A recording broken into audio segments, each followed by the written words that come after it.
चलिए आइए। जय जिनेन्द्र। गोशालक शतक 15 है, भगवती सूत्र का ये पाठ है और गोशालक का पूरा विवरण यहाँ आपको मिलेगा। तो गोशालक कौन था, क्या था, उसने परमात्मा से किस प्रकार से उसने परमात्मा के साथ संपर्क बनाया और कैसे उसका परमात्मा के साथ संबंध रहा और कैसे उसने उनको पीड़ा भी पहुंचाई। तो ये सारी चीज हम ये गोशालक चरित्र में जानेंगे और ये है शतक 15वां। आजीवक मत चल रहा था उस वक्त जब भगवान थे, तब श्रावस्ती नगरी में उसके बाहर के भाग में कोष्टक नाम का उद्यान था और उस उद्यान में आजीवक मत यानी कि गोशालक मत, इसका नाम ही है गोशालक मत।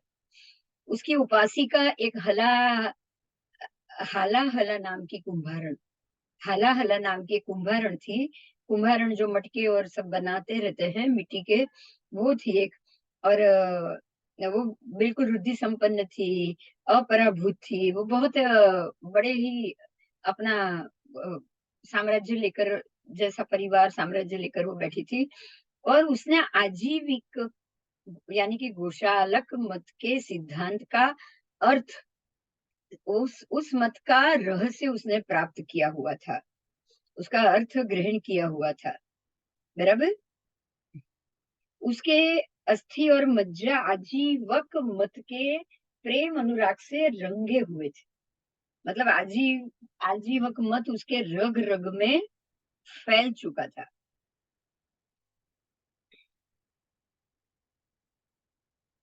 आजीवक मत के सिद्धांत ही इतने अर्थभूत और सत्य अर्थ वाले हैं और और वो जीवन के परमार्थ रूप है। शेष कोई भी वस्तु आत्मार्थ साधन में प्रयोजन भूत नहीं है। ऐसी श्रद्धा के साथ वो जो हला कुंभारण है, वो आज ऐसे आजीवक मत और ऐसे सिद्धांत से अपनी आत्मा को भावित करके वो रहती थी। उसने अपने रगो रग में आजीवक मत को बिल्कुल भर दिया था और वही सत्य है, वही सच है, वही मान के वो चल रही।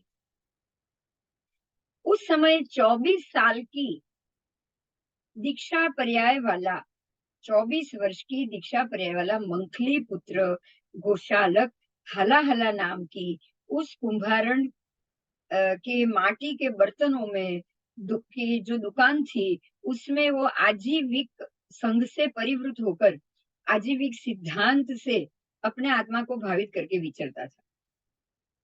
उससे पहले वो मंथली पुत्र गोशालक, देखिए वहां गोशाला आया जो 24 साल की दीक्षा पर्याय वाला था, वो मंथली का पुत्र गोशालक, वो हाला हला कुंभारण के पास आया और वहां आजीवक संघ से वो परिवृत होकर उसी सिद्धांत से अपनी आत्मा को भी वो भावित करने लगा और वो वहां पर विचरने लगा।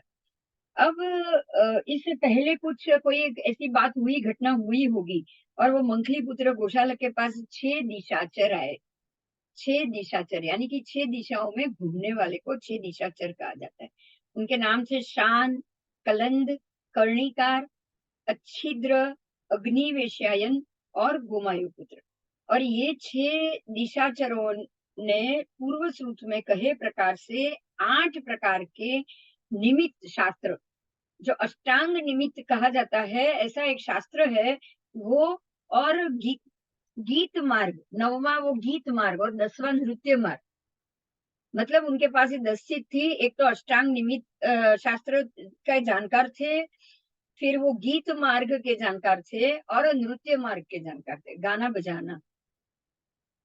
और ये सब मिलाकर वो अपने अपने मति दर्शन से पूर्व श्रुत में से उद्धृत करके मंथली पुत्र गोशालक को उन्होंने सिखाया था। देखिए मंथली पुत्र ने इन 6 दिशाचरों के पास रहकर वो अष्टांग निमित्त शास्त्र भी सीखा, गीत मार्ग भी सीखा और नृत्य मार्ग भी सीखा।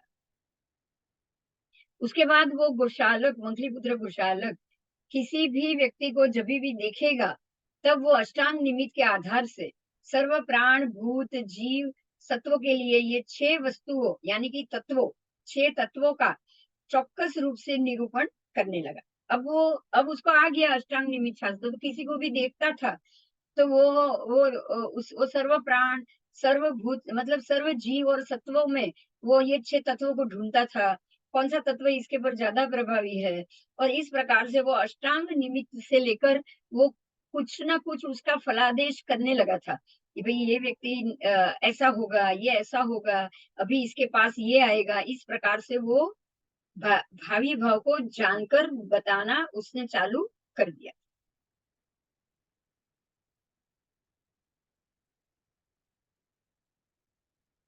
तो जो 6 विषय थी और 6 विषय पर उसने ये फलादेश शुरू किया। पहला है लाभ, क्या लाभ होगा, फिर दूसरा अलाभ मतलब क्या नुकसान होगा, फिर सुख, क्या ये सुखी होगा, क्या क्या सुख मिलेगा।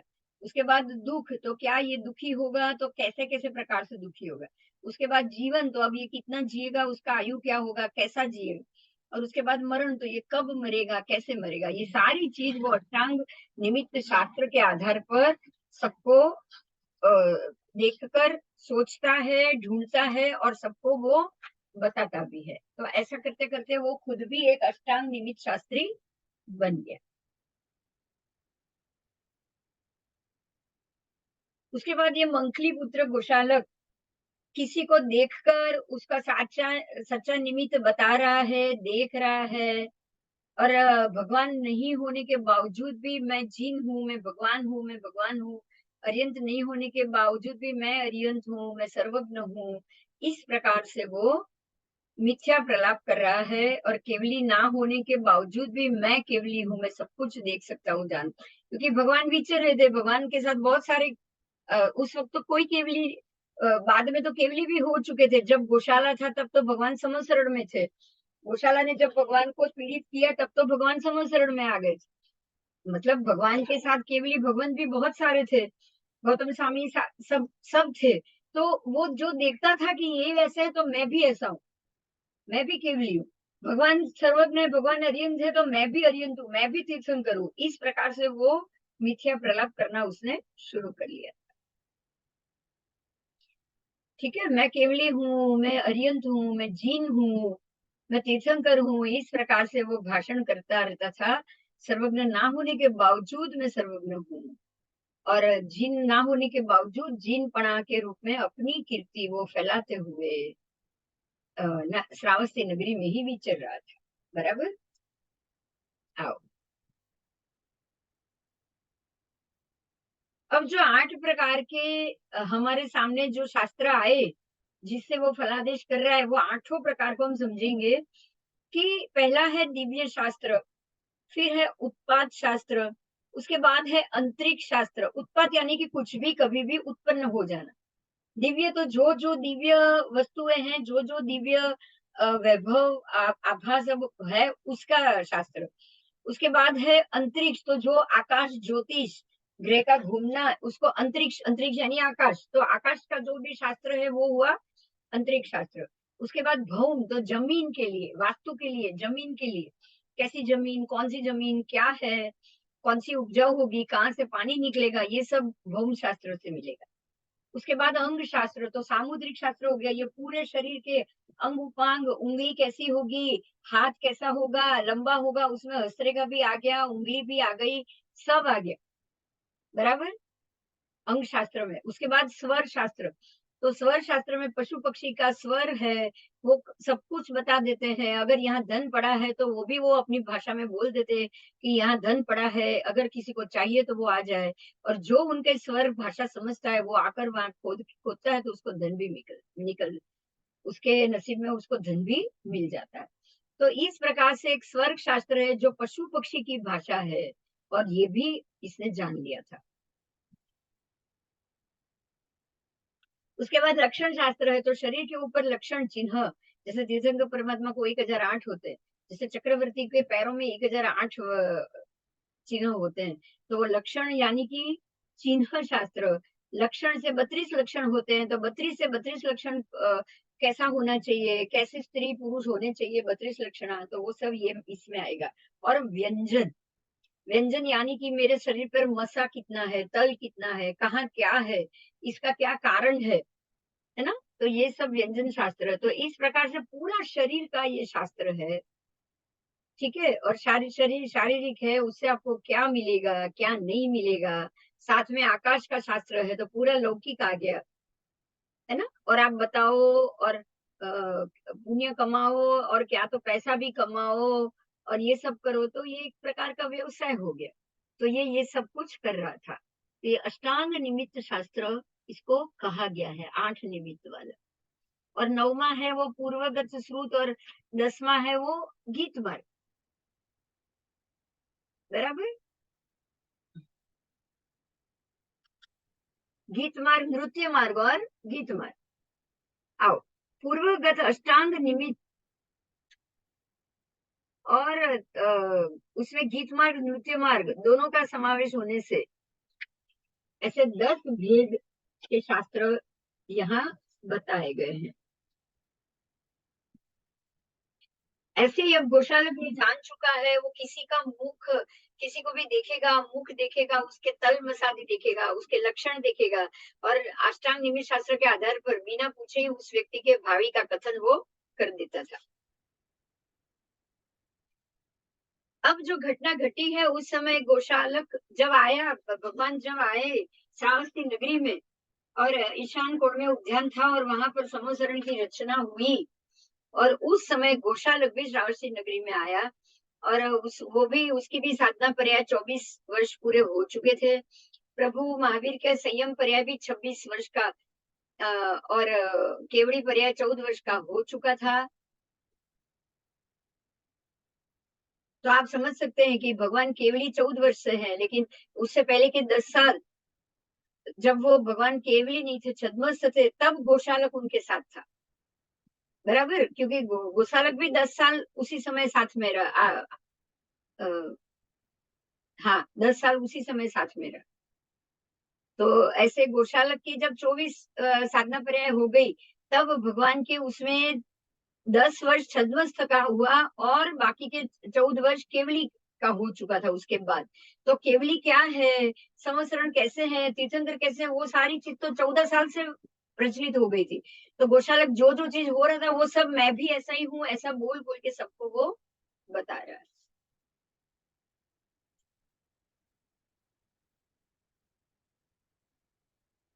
अब दोनों यहाँ आए हैं श्रावस्ती नगरी में, एक तरफ गोशालक है, एक तरफ प्रभु महावीर का समसरण रचा हुआ है। ठीक है, तो जो श्रृंगाटक त्रिक, यानी कि जब राजमार्ग होते हैं, जहाँ लोग इकट्ठे होते हैं, वो लोग ऐसे प्रकार से अंदर अंदर बात करने लगे कि भाई, ये मंथली पुत्र गोशाला तो जीन बनकर अपने आप को जीन कह रहा है, अपने आप को भगवान कह रहा है, तो वो कैसे संभव है? एक साथ में दो भगवान तो कभी पॉसिबल नहीं है।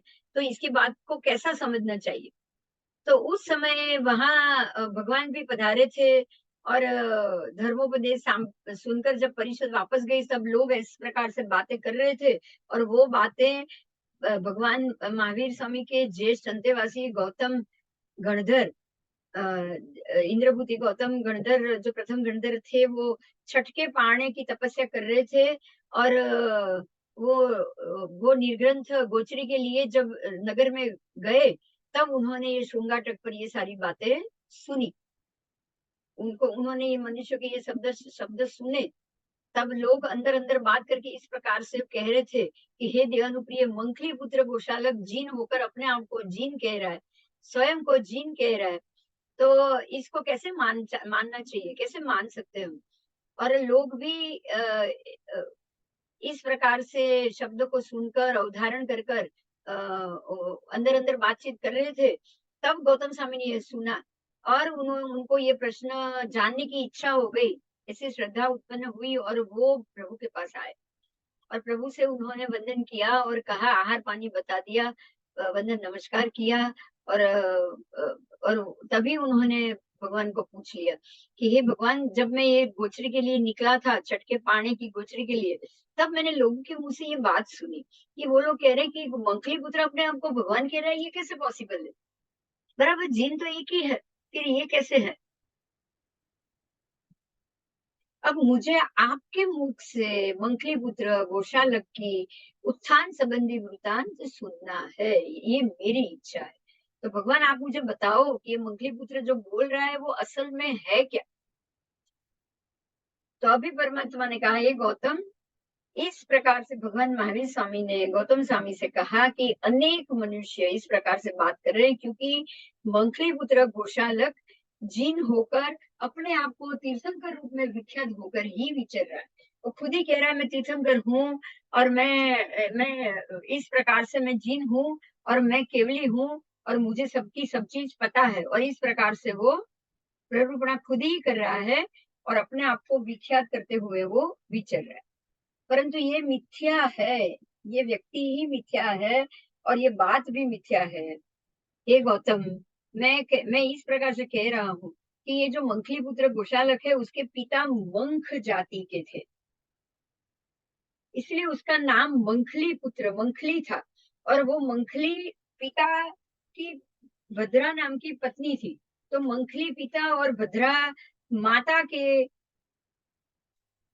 जब गर्भ में किसी एक जीव ने प्रवेश किया, और जब उसका जन्म हुआ, तब वो श्रवण नाम के सन्निवेश में रहते थे, और वो रुद्धि संपन्न, उपद्रव रहित, देवलोक के समान प्रकाशवान, चित्त को प्रसन्न करने वाला बहुत ही सुंदर ऐसा श्रवण नाम का सन्निवेश था। सन्निवेश यानी कि ग्राम नगर जैसा। और उसमें गो बहुल नाम के एक ब्राह्मण रहता था। वो सन्निवेश में गो बहुल नाम का एक ब्राह्मण रहता था, और वो बहुत ही रुद्धि संपन्न और अपराभूत था। ऋग्वेद आदि ब्राह्मण शास्त्रों के विषय में वो निपुण था। और उसकी एक गौशाला थी, ब्राह्मण था और उसकी एक गौशाला थी।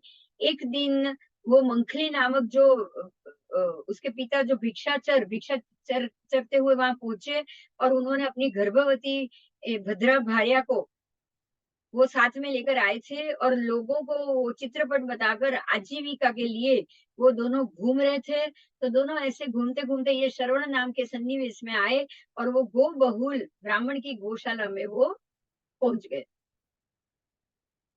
अब गो बहुल ब्राह्मण की गौशाला के एक भाग में उसने अपना सर सामान रख दिया, उतारा किया, और सर सामान वहां रखकर वो श्रवण गांव के उच्च और निम्न और मध्यम ऐसे सभी कुलों के घर समुदाय में भिक्षाचर्या के लिए घूमने लगा। बराबर। और ऐसे वो मंथली अपने निवास स्थान का भी एक ढूंढ रहा है, शोध कर रहा था। चारों तरफ गवेषणा करते हुए भी उसको कोई निवास स्थान नहीं मिला। और तब उसने अपने वो जो गो बहुल ब्राह्मण की गौशाला है, उसको उसने बताया कि उसी के एक भाग में मैं अपनी गर्भवती पत्नी को यहाँ ही रखना चाहता हूँ, मैं इसको लेकर नहीं घूम सकता। और कोई जब तक अच्छा आश्रय स्थान नहीं मिले, तब तक वो उसने वहीं पे ही गौशाले के एक भाग में ही वर्षा ऋतु व्यतीत करने के लिए, क्योंकि वर्षा ऋतु आ रही थी, पत्नी को लेकर बाहर नहीं जा सकता था, उसने वहां निवास प्राप्त किया। बराबर। ब्राह्मण ने हाँ बोल दी, इसलिए वो वहां रुक रहा है। और उसी समय वहां पर भद्रा ने परिपूर्ण 9 मास और 7.5 दिन व्यतीत होने के बाद एक सुकुमार हाथ पैर वाले सुंदर पुत्र को जन्म दिया। बराबर। वो भद्रा ने एक पुत्र को जन्म दिया। कुछ 11 दिन निकल गए, 12वें दिन उसका नाम रखने की बात आई, गुण निष्पन्न नामकरण हुआ। और ये बालक गो बहुल ब्राह्मण की गौशाला में उपजा है, इसलिए उसका नाम गोशालक रखा गया। गौशाला, गौशाला में उत्पन्न होने वाला गोशालक। तो इस प्रकार से बालक का नाम भी गोशालक रख दिया गया। गोशालक बचपन से अभी बड़ा हुआ है, परम विघ्न बना है, परिपक्व बुद्धि वाला हुआ है। ठीक है। यौवन अवस्था भी वो उसको प्राप्त हो गई है, और स्वयं स्वतंत्र रूप में अब हाथ में चित्रपट लेकर मंख वृत्ति से आजीविका भी चलाना सीख गया। और वो चित्रपट लेकर आजीविका उसको बेचते दिखाते बेचने का काम करते करते वो आजीविका चलाने लग गया। आओ, अब परमात्मा कह रहे हैं कि उसी समय जब ये गौशालक चित्र को बेचना करना सीख गया था, तब की बात है। तब परमात्मा 30 वर्ष तक गृहवास में रहकर माता पिता के स्वर्गवास जाने के बाद एक देव दुष्य वस्त्र को धारण करते हुए मुंडित होकर गृहवास का त्याग कर कर प्रभु महावीर स्वामी ने कह रहे हैं कि मैंने अणगार प्रवज्या ग्रहण करी। तो भगवान तभी अणगार बने।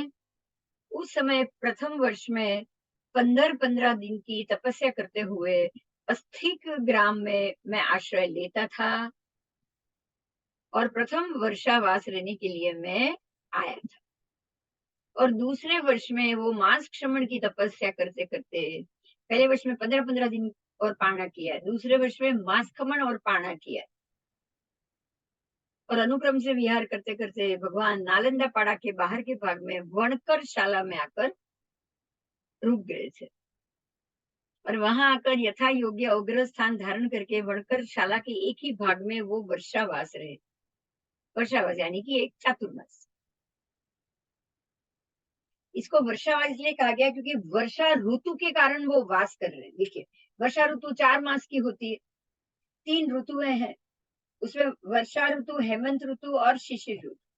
तो वर्षा ऋतु के 4 महीने, हेमंत ऋतु के 4 महीने और शिशिर ऋतु के 4 महीने। तो जो 4 मासिक वर्षा काल का समय होता है वो उनको स्थिर वास करना पड़ता है, क्योंकि वर्षा गिरती है। और वो जैन धर्म के सिद्धांतों के खिलाफ की बात है कि अक्काय में साधु भवन चलते नहीं है, इसलिए।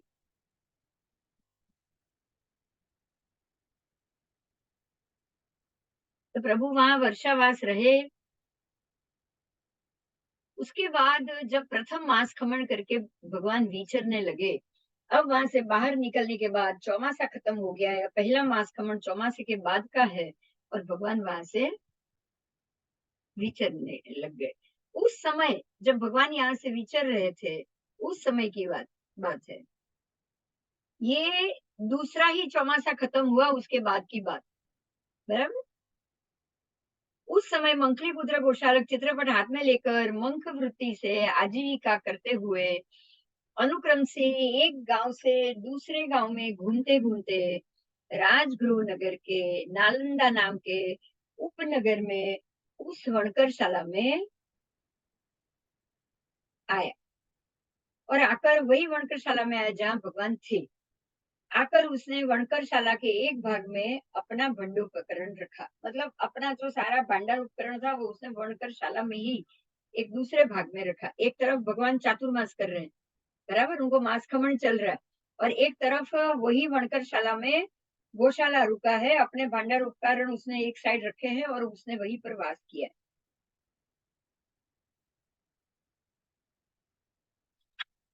अब उसने वहां भंडोपकरण रख दिया। अब वो राजगृह नगर के उच्च कुल, निम्न मध्यम कुलों में भिक्षा के लिए बाहर निकलने लगा, और उसके लिए उसने स्थान की शोध शुरू कर ली।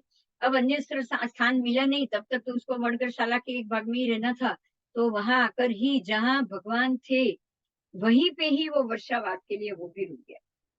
वो स्थान ढूंढ रहा था पर उसको स्थान मिला नहीं, और भगवान तो चातुर्मास के लिए वणकर शाला में रुके ही थे। तो जहां भगवान रुके थे वहीं पे वो भी वर्षावास के लिए रुक गया।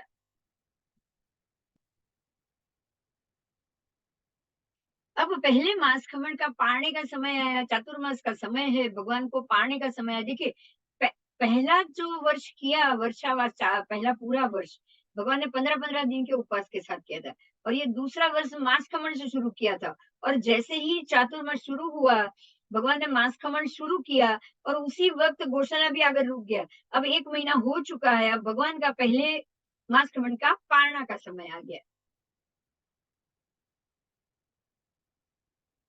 भगवान वणकर शाला से बाहर निकले पारना के लिए, और बाहर निकलकर नालंदा उपनगर के मध्य में से पसार होकर जहां राजगृह नगर थे वहां पर भगवान आए। राजगृह नगर में घूमते घूमते विजय गाथापति के घर में प्रभु ने प्रवेश किया। देखिए, भगवान को मास्कमण का पालना करना है, तो किसी न किसी गाथापति के घर में वो जाना था, तो वो विजय गाथापति के घर में उन्होंने प्रवेश किया।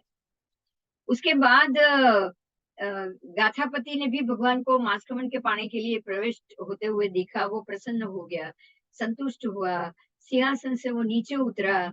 बड़ा गाथापति है, सिंहासन पर बैठा था, शीघ्रता से आसन के ऊपर से उतरकर पाद पीठ के नीचे उतरा, पादुका का त्याग किया, और एक पट वाले वस्त्र का उसने उत्तरासन किया। एक पट वाला वस्त्र आता है, ऐसा एक पट्टा लंबा, जो जिसको हम खेस बोलते हैं। वो खेस पहले तुरंत उठ के उसने पहले अपने कंधे पर खेस लगा लिया, और पाद पीठ के नीचे उतर कर उसने अपने पैरों में से पावड़ी भी, पादुका भी निकाल दी, पादुका का त्याग किया, एक पटक वाला वस्त्र का उत्तरासन किया, और फिर दोनों हाथ जोड़कर 7-8 डगला वो भगवान के सामने आया, और 3 बार भगवान को उसने प्रदक्षिणा करी और वंदन नमस्कार किया, जिसको हम खमा समणा कहते हैं। ऐसे वंदन नमस्कार करके मैं आज भगवान को विपुल अशन पान खादिम और स्वादिम से प्रतिलाभित करूंगा, आहार दान दूंगा। इस प्रकार से वो बहुत ही खुश हुआ। इस प्रकार विचार करके संतुष्टित आनंदित हुआ। आहार दान करते समय भी वो संतुष्टि से आनंदित ही था, और आहार दान करने के बाद भी वो संतुष्टित और आनंदित रहा। इस प्रकार के दिव्य शुद्धि, दायक शुद्धि, पात्र शुद्धि और मन वचन काया रूप त्रिविधे योग शुद्धि और कृत कारित अनुमोदित, देखिए करना, कराना, अनुमोदन करना, ये यहाँ आपको 3-3 प्रकार से हर एक शुद्धि मिल रही है। ये बहुत अच्छे से समझने वाली बात है। देखो, परमात्मा को आहार दान करने से आपको 3 प्रकार से शुद्धि मिलेगी। 3 प्रकार से कैसे? तो द्रव्य शुद्धि, दायक शुद्धि और पात्र शुद्धि। देखिए द्रव्य शुद्धि कैसे? तो आप उत्तम द्रव्य से उनको मास्कमण का पाना करा रहे हो। फिर दायक शुद्धि कैसे? तो आप उनको भोजन देने वाले दाता हो गए हो। और तीसरा पात्र शुद्धि कैसे? तो आप ऐसे शुद्ध पात्र को देने वाले दाता हो गए। भोजन देना भी बहुत अच्छा पुण्य का काम है, लेकिन शुद्ध व्यक्ति को देना वो बहुत ही बड़ा पुण्य का कार्य होता है। और ये पुण्य कार्य समझना है, परमात्मा को जिसने भी आहार दान कराया है वो सारे देवलों की गए, वो कभी मनुष्य 3 इंच नरक में नहीं जाएंगे, सारे के सारे देवलोक की ही आयु बांधेंगे। ये उत्तम पात्र शुद्धि का ये फल। बराबर, तो 3 प्रकार से शुद्ध हुए, एक द्रव्य शुद्ध, एक दायक शुद्ध और एक पात्र शुद्ध। उसके बाद त्रिविध से योग सिद्धि हुई। योग यानी कि मनोयोग, वचन योग, का योग। मन से भी योग किया, वो खुश, बहुत खुश हो गए। वचन से भी किया, हो प्रभु पधारो पधारो पधारो, आप भोजन ग्रहण करो। और काया से भी शुद्ध हो गए, उनको भोजन करवा के। इस प्रकार से, और कृत कारित अनुमोदित, ये त्रिकरण शुद्धि है। 3 प्रकार से करण, करावण, अनुमोदन। तो त्रिकरण, 3 करण, यानी कि मैं कराऊं, मैं करूं, मैं करवाऊं किसी और से, और किसी सबको मैं अनुमोदन करूं कि अरे ये कार्य करने जैसा है, करने जैसा। अगर आप नहीं कर पाओ और करने जैसा बोलो ना, तो भी आपका वो त्रिकरण से शुद्धि हुआ। मैं नहीं कर सकती 24, लेकिन मैं करूं, कहूं कि अरे ये करो, ये करने जैसा है, तो अनुमोदन तो हो गया। करण जैसा ही फल है उसका भी, कराना भी वैसा ही फल है। अगर मैं नहीं कर सकती, मतलब मैं सबको कराती हूँ कि आओ भाई, शाम को जिनको भोजन करना है आप आओ, अनुकूलता करके दूं और कराऊं, तो भी करने बराबर फल। तो करण, करावण, अनुमोदन, ये त्रिकरण शुद्धि है। त्रिकरण, इसको यहाँ कृति कारित अनुमोदित रूप कहा गया है। कृति यानी करना, कारित यानी करवाना, और अनुमोदित यानी किसी को अनुमोदन करना। और दान द्वारा प्रभु को प्रतिलाभित कर दिया उन्होंने। तो विजय गाथापति ने देव की आयु बांध दी, देवायु बांधी। और जैसे ही भगवान आहार भोजन करेंगे, तो अहो दानम की घोषणा होगी, पंच दिव्य प्रकट होंगे। पंच दिव्य, ये जानने जैसी बात है कि उस वक्त क्या होता है। प्रभु ने आहार जैसे ही ग्रहण किया, देने वाले ने खुश होकर दिया, प्रभु ने जैसे ही ग्रहण किया, 5 दिव्य वहां उत्पन्न हो जाते हैं। वो 5 दिव्य है वसुधारा की वृष्टि। वसुधारा, वसुधारा यहाँ कोई और कोई चीज नहीं है, लेकिन सोनैया की वृष्टि होगी। सोने के सिक्के की देव वृष्टि करेंगे। उसके बाद है 5 वर्ण के पुष्प की वृष्टि। अब देवों द्वारा 5 पंच वर्ण के फूल आएंगे, अलग अलग अलग अलग, और ये अचित होंगे, ये देवकृत है। फिर देवों ने चेलुत्क्षेप किया। चेलू, चेलू यानी ध्वजा, उसका उत्क्षेप करेंगे, मतलब वो लहराएंगे। भगवान ने आहार किया है, देव आके ध्वजा घुमाएंगे, लहराएंगे। तो ध्वजा, देवों ने आकर वो ध्वजा को लहराया। उसके बाद देवों ने आकर देव दुदुम भी बजाई, जैसे शरणाई बोलते हैं उस ऐसे देव देव दुदुम भी बजाते हैं। और आकाश में से अहोदानम, अहोदानम की घोषणा, अरे आपने कितना बड़ा दान दिया है, आपने प्रभु को भोजन दिया है, तो आपने अहोदानम अहोदानम किया है, तो ऐसी घोषणा भी होगी। तो ये आहार देने वाले के लिए बहुत ही शुभ है, क्योंकि भगवान ने मेरे यहाँ आहार किया और ये 5 दुदुम भी बजी, और उसी के कारण वो विजय गाथापति इतने संतुष्ट और खुश और प्रभावित हो गए, तो उन्होंने उसी समय देवलोक के आयु बांध दिया। तो इस प्रकार से ये सारा हुआ, बराबर।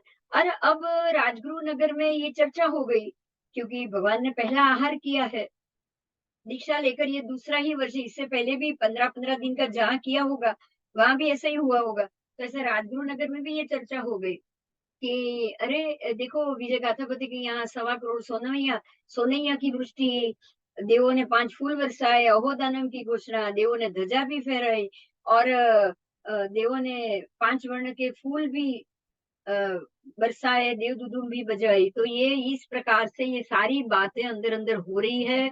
लोग कह रहे हैं देखो विजय गाथापति कैसा पुण्यशाली जीव है, वो कृतार्थ है, और कृत पुण्य है, वो पुण्यशाली है, उसने पुण्य किया हुआ है और नया भी पुण्य उसने किया। तो इस प्रकार से कृत लक्षण है, उत्तम लक्षण वाला है। तो इस प्रकार से चर्चा हुई, बराबर। और विजय गाथापति के तो दोनों उभय लोग, ये लोक और परलोक आने वाला लोग, दोनों सार्थक। और उसने, विजय गाथापति ने मनुष्य संबंधी जन्म और जीवन का पूरा फल प्रशंसनीय रूप से भोग दिया, और उसके घर में तथा तथा रूप श्रवण को, उसके घर में तथा रूप श्रवण को प्रतिलाभित करने से ही ये 5 दिव्य प्रकट हुआ है। तथा रूप यानी परमात्मा के समान दिव्य व्यक्ति को उसने परिलाभित किया, उसने आहार दान दिया, इसी कारण से तथा रूप श्रवण, बराबर, उसको प्रतिलाभित करने से ही ये 5 दिव्य प्रकट हुए हैं, बराबर। तो इस प्रकार से ये लोक में चर्चा हो रही है।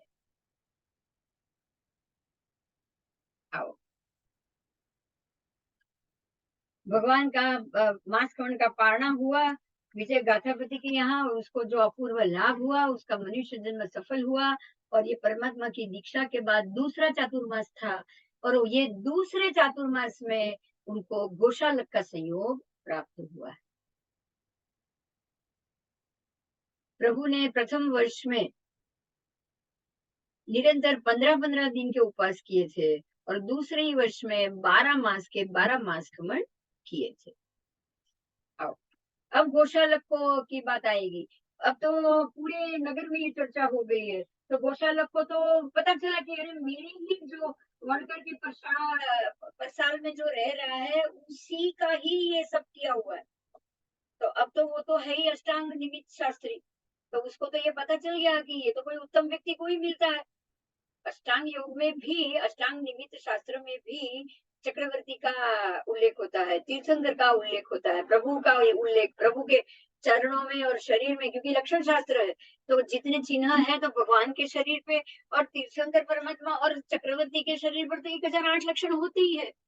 तो इसको तो मालूम पड़ गया तुरंत, क्योंकि खुद अष्टांग निमित्त शास्त्री, उसको मालूम पड़ गया कि ये कोई ना कोई ऐसी बड़ा जीव है जो अष्टांग निमित्त के फल के हिसाब से ये बहुत ही उत्तम व्यक्ति होना चाहिए। और इसके आगे पीछे देव घूमे हैं, मतलब ये ही कोई बड़ा व्यक्ति है, बड़ा पुण्यशाली जीव है। अब वो तो अपने वो जो आजीविका मत से ही सोचेगा, वहां तो उसके लिए आजीविका मत में तो उत्तम व्यक्ति आएगा, मात्र राजा जैसा बनेगा, चक्रवर्ती की बात होगी। आजीविका मत में केवली या भगवंत या उत्तम पुण्यशाली जीव, ऐसा तो कोई संदर्भ आता भी नहीं, वहां ये कुछ नहीं आता। वहां तो राजा जैसा सुख, वहां तो चक्रवर्ती बने या राज भोगे, ऐसे ही शब्द आते हैं। तो वो अपने मत के हिसाब से वो सोच रहा है कि ये बहुत ही पुण्य, ऐसा पुण्यशाली है। अब उसी के पुण्य के प्रभाव से मैं भी अपना पुण्य थोड़ा और ज्यादा इकट्ठा कर लूं, क्योंकि ना खुद के पास रहने की जगह है, जगह तो वो ढूंढ ही रहा था। हाँ, तो गोशालक ने भी अनेक व्यक्ति के पास ये घटना सुनी, और मन में संशय भी हुआ, आश्चर्य भी हुआ, उत्पन्न हुआ, और उसने ये सोचा कि भी मैं अब इसका थोड़ा देखूं कि ये क्या है, कौन है। तो उस हिसाब से उसका ध्यान प्रभु की तरफ ज्यादा जाने लगा। वो विजय गाथापति के घर आया। अब उसको पूरी तलाशी लेनी थी कि क्या बात हुई, क्या हुआ, लोग बोल रहे हैं। तो गाथापति के घर आकर उसने वहां बरसी हुई वो सोने की वृष्टि देखी, 5 वर्ण के फूलों की वृष्टि देखी। विजय गाथापति के घर से बाहर निकलते हुए उसने भगवान को देखा। भगवान भी उसी वक्त गाथापति के घर से बाहर निकले थे, और वो देखकर प्रसन्न भी हुआ, संतुष्ट भी हुआ। अरे ये तो वही है जो वनकरशाला में मेरे साथ ही रहते हैं। और वो भगवान के पास आया, और उनको भी 3 बार प्रदक्षिणा पूर्वक वो वंदन नमस्कार करके उसने उसने कह दिया कि अब आप मेरे धर्माचार्य हो। आप कहो कि ना कहो, लेकिन मैं आपका शिष्य बन गया हूँ। क्योंकि उसको पता चल गया कि इसी के कारण ही ये सारी चीज घटना हुई है। तो प्रभु का सानिध्य तो उसको कुछ भी करके चाहिए। तो उसने भगवान से कह दिया, आप मेरे धर्माचार्य हो और मैं आपका शिष्य। भगवान तो अपनी आदत के हिसाब से मौन ही रहे, कुछ नहीं बोले, और भगवान वापस वनकरशाला में आ गए। नालंदा पाड़ा में से होकर राजगुरु नगर से निकल गए। नालंदा पाड़ा में से होकर अपनी वर्णकर में भगवान पहुंच गए, और वहां आकर उन्होंने तुरंत दूसरा मास खमन स्वीकार कर लिया। और वहीं पे ही भगवान अब 1 महीने तक रहेंगे, बाहर नहीं निकलेंगे। तो अब जब 1 महीना हो गया, वर्णकर भवन में ही की शाला में ही एक तरफ भगवान रह रहे हैं, दूसरी तरफ ये गौशाला रह रहा है। वो देखता रहता है, इनका ध्यान और सब देखता रहता है, खुद गांव में घूमता रहता है, पर भगवान तो बाहर निकले ही नहीं थे। अब दूसरा मास खमन का पारना का समय हुआ, और अब भगवान वहां से बाहर निकले। तो जैसे ही भगवान वणकर शाला में से निकले, और नालंदा के मध्य भाग में से निकलकर राजगृही नगरी में भिक्षा के लिए घूमते घूमते आनंद गाथापति के घर में प्रभु ने प्रवेश किया। तो आनंद गाथापति ने भी भगवान को आते हुए देखा। वो बहुत ही खुश हो गया कि अरे वाह, चलो चलो, भगवान मेरे यहाँ भोजन के लिए पधारे हैं। तो वो भी एक ऐसे सोच रहा था कि मैं एक विपुल खंड खाद्य खाजा रूप मिष्ट खाद्य पदार्थ बनाकर प्रभु को दान दूंगा, आहार दान दूंगा। तो इस प्रकार से आनंद गाथापति संतुष्ट हुए। वहां भी पंचदिव्य प्रकट हुए। पंचदिव्य प्रकट होते ही गोशालक ने ये बात सुनी कि उसको पता ही नहीं था भगवान कब बाहर निकल गए। और जैसे ही आए तब उन्होंने गोशालक ने देखा, पर भगवान तो मौन है, कुछ जवाब नहीं दे रहे हैं। तो वो भी उसने भी ये देखा कि ये ऐसा घटना पालना भगवान का आज आहार था। भगवान इनके जिनके घर जाते हैं वहां ये पंच दिव्य प्रकट होते हैं, ऐसा अब गोशालक को भी पता चल गया। अब भगवान आए वापस पालना करके, और तीसरे मास का मन उन्होंने धारण कर लिया। तीसरे महीने का तीसरा महीना भी पूरा हो गया। अब यहाँ गौशालक अपने हिसाब से घूम रहा है, और भगवान अपने हिसाब से ध्यान करने के लिए खड़े हैं। भगवान वापस तीसरे मासकमण के पारणा के लिए वणकर शाला से बाहर निकले, और सुनंद गाथापति के घर में नालंदा पाड़ा से होकर राजगुरु नगर में गए, और सुनंद गाथापति के घर में उन्होंने प्रवेश किया। वहां भी उन्होंने उसी प्रकार से पारणा किया जैसे पहले हुआ। सुनंद गाथापति ने भी विजय गाथापति और जो दूसरे आनंद गाथापति थे उनकी तरह सुनंद गाथापति ने भी देवलोक की आयु बांधी। पंचदीय प्रकट हुए, प्रभु वापस घर आ गए। अब चौथे मासकमण की बात आ गई, ले लिया उन्होंने। चौथा महीना पूरा हुआ,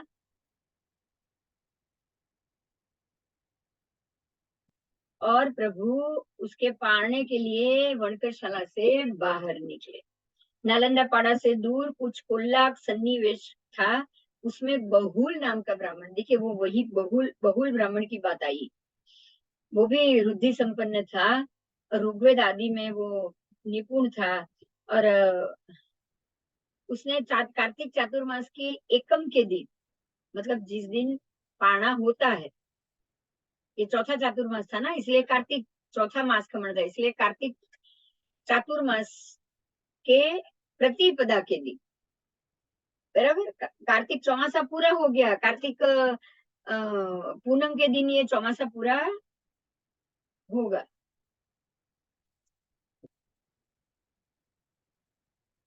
आषाढ़ वध से शुरू हो रहा है, तो ये आषाढ़ वध को खत्म होगा, अरे कार्तिक वध को खत्म होगा, बराबर। श्रावण वध शुरू हो गया, श्रावण वध एकम से चौमासा शुरू हो गया, तो श्रावण वध, फिर भादरवा वध, आसो वध और कार्तिक वध। ठीक है, ठीक है। तो कार्तिक वध और अंतिम हो गया कार्तिक सुद, चौमासा पूरा। तो ये 4 महीना हो गया, तो कार्तिक सुद पूनम को चौमासा पूरा हुआ। और उसके बाद की जो एकम आएगी, उस एकम के दिन प्रभु पाने के लिए बाहर निकले। यहाँ खास तिथि बताई गई है, प्रतिपदा के दिन। प्रतिपदा के दिन मतलब चौमासा कब खत्म हो रहा है, पूर्णिमा के दिन, बराबर।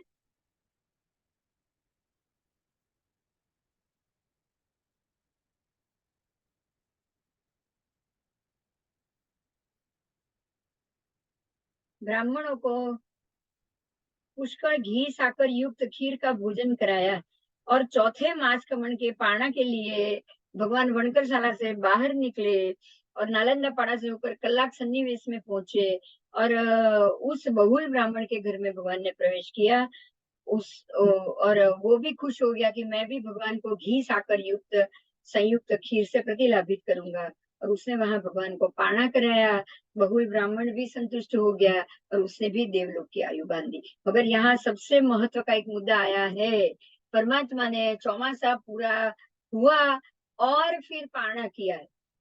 चौमासे के चारों महीने के 4 मास श्रमण उन्होंने किए। तो चौथा मास श्रमण का पारणा हुआ है कार्तिक महीना पूरा होने के बाद की प्रतिपदा के दिन को। कार्तिक चौमासा खत्म हो गया और अब एकम के दिन प्रभु ने पारणा किया। मतलब ये हो गया कि पूर्णिमा के दिन चौमासा खत्म नहीं हुआ है, एकम के दिन हुआ है, तो पूर्णिमा का उपवास उसमें आ गया। ये समझने वाली बात है, बहुत बड़ी बात। तो चौमासा पूर्णिमा तक चलता है, कार्तिक चौमासा पूर्णिमा तक चलता है, बराबर। पूर्णिमा को ही चौमासी प्रतिक्रमण होगा, पूर्णिमा को ही चौमासी प्रतिक्रमण होगा और फिर एकम के दिन पारणा होगा, मतलब आपका चौमासा पूरा होगा। आओ,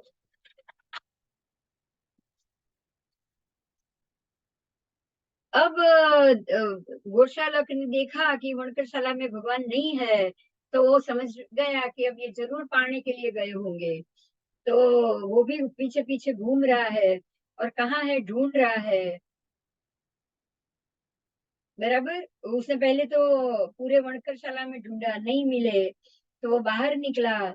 बाहर निकल कर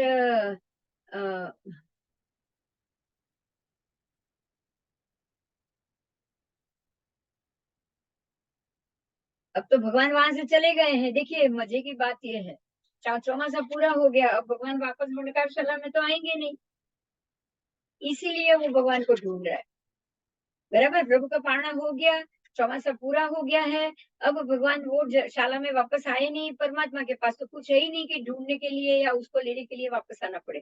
तो पारणा करते ही भगवान वहां से निकल पड़े। और अभी गौशाला ढूंढ रहा है कि भगवान आए क्यों नहीं वापस, अब ये कहाँ चले गए। उसको तो ये नहीं पता था कि चौमासा पूरा हो गया, भगवान दूसरी जगह जाएंगे। तो उसने भी क्या किया कि अपना जो भी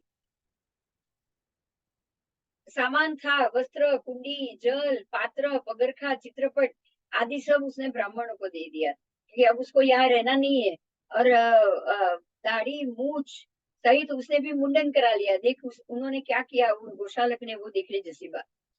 दाढ़ी मूछ सहित और मस्तक सबका उसने मुंडन करा लिया। और उसके बाद वणकरशाला और नालंदा पाड़ा में से वो बाहर निकला, क्योंकि अब भगवान नहीं है। और बाहर आकर उसने पूछा कि भाई भगवान कहाँ है। तो लोगों को सुना कि अरे वो बहुल ब्राह्मण के यहाँ आज पारणा हुआ है और वहां पंचदिव्य प्रकट हुआ है। तो अब वो तो बहुल ब्राह्मण का जन्म मरण सब प्रशंसनीय है। तो अब बहुल ब्राह्मण ने भी देवलोक की आयु बांधी और वहां पारणा हुआ, इसलिए गांव में तो पता चल गया। तो गौशालक को भी मालूम पड़ गया कि ये बहुल ब्राह्मण के यहाँ पारणा हुआ है, तो भगवान जरूर मुझे वहां मिलेंगे। बराबर। तो ऐसा अवधारण करके सोच के मंगली पुत्र गोशालक वहां चला गया और भगवान के पास चला गया। और उसने ऐसा भी सोचा, बोल दिया सबको कि मेरे धर्माचार्य, मेरे धर्मोपदेशक श्रमण भगवान महावीर स्वामी को उनके जैसी रुद्धि द्युति यश बल वीर्य पुरस्कार पराक्रम जैसे उत्पन्न हुए हैं, प्राप्त हुए हैं, प्रतिलब्ध उपलब्ध हुए हैं, स्वाधीन हुए हैं, ऐसी ही रुद्धि पुरस्कार पराक्रम अन्य किसी भी तथा रूप श्रवण माहन को लब्ध प्राप्त और स्वाधीन हुई नहीं है। ऐसा उसने सोचा। सबको ये धीरे धीरे वो सबको बताता भी रहा।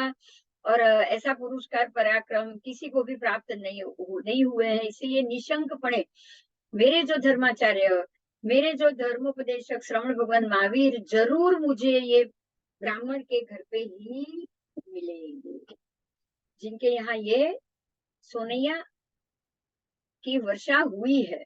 और ऐसा सोचकर वो वो वहां से कौलाक सन्निवेश के अंदर भगवान को शोध करने लगा, जिनके यहाँ हुआ है, कौन किनके यहाँ हुआ है, पूछ परछ करके वो वहां पहुंच भी गया। और वहां पहुंचकर उसने जैसे ही उसके कोलाक सन्निवेश के बाहरी भाग में जो क्षेत्र थी, भूमि थी और प्रणीत भूमि, और वहां वो पहुंच गया। और वहां आकर मंगलीपुत्र गोशालक बिल्कुल प्रसन्न हो गया। जैसे ही उसको भगवान मिल गए वो खुश हो गया और संतुष्ट होकर 3 प्रदक्षिणा देकर उसने वंदन किया और कह दिया कि अब आप मेरे धर्माचार्य हो, अब मैं आपका शिष्य हूँ, और आप कहीं भी जाओगे तो आपको मुझे साथी पाओगे, मैं आपके पीछे पीछे आपके साथ ही रहूंगा। तो इस प्रकार से भगवान कह रहे कि हे गौतम, उस समय मंखली पुत्र गोशालक की इस बात का भी मैंने स्वीकार किया।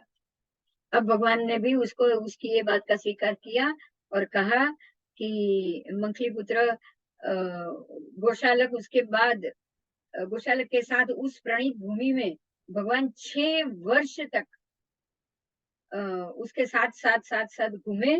और जो भी लाभ अलाभ सुख दुख सत्कार असत्कार का अनुभव हुआ, और वो करते करते करते भगवान गोशालक के साथ 6 वर्ष तक साथ में रहे।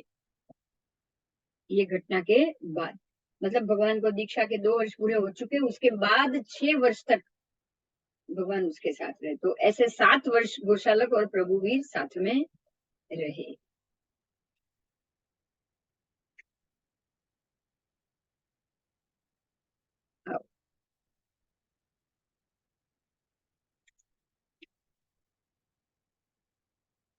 अब 6 वर्ष उसके दौरान दौरान एक बार शरद ऋतु के प्रारंभ में अल्प वृष्टि हुई थी, ज्यादा वृष्टि नहीं हुई थी।